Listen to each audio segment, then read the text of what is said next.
আমরা ভাড়ায় গাড়ি চালাইতে হয়, আমাদেরকে যদি আমরা লজ্জা এটা বলতে পারি না যে একটা গাড়ির ব্যবস্থা করে দেয়, তাইলে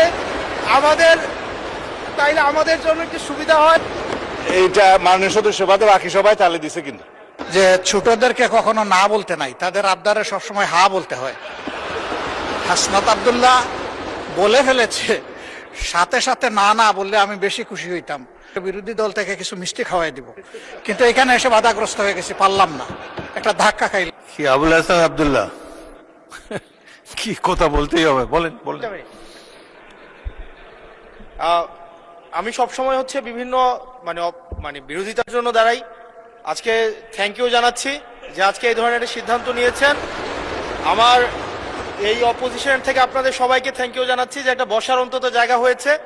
আমরা লজ্জায় একটা কথা বলি না। এখন এই পার্লামেন্টের সেকেন্ড মোস্ট জুনিয়র হিসেবে একটা কথা বলছি মানে আপনাদেরকে, সেটা হচ্ছে যে আমাদের একটা ইউনো মহোদয়ের একটা গাড়ি থাকে, উপজেলা চেয়ারম্যানের একটা গাড়ি থাকে, আমরা ভাড়ায় গাড়ি চালাইতে হয়। আমাদেরকে যদি আমরা লজ্জা এটা বলতে পারি না, আমরা এটা লজ্জায় কোথাও বলতে পারি না। এখন আমাদেরকে যদি একটা বসার ব্যবস্থা করে দিছে, এখন মানুষের কাছে যাওয়ার জন্য যদি একটা গাড়ির ব্যবস্থা করে দেয়, তাইলে আমাদের জন্য একটু সুবিধা হয়, মানুষের কাছে একটু যাইতে পারি।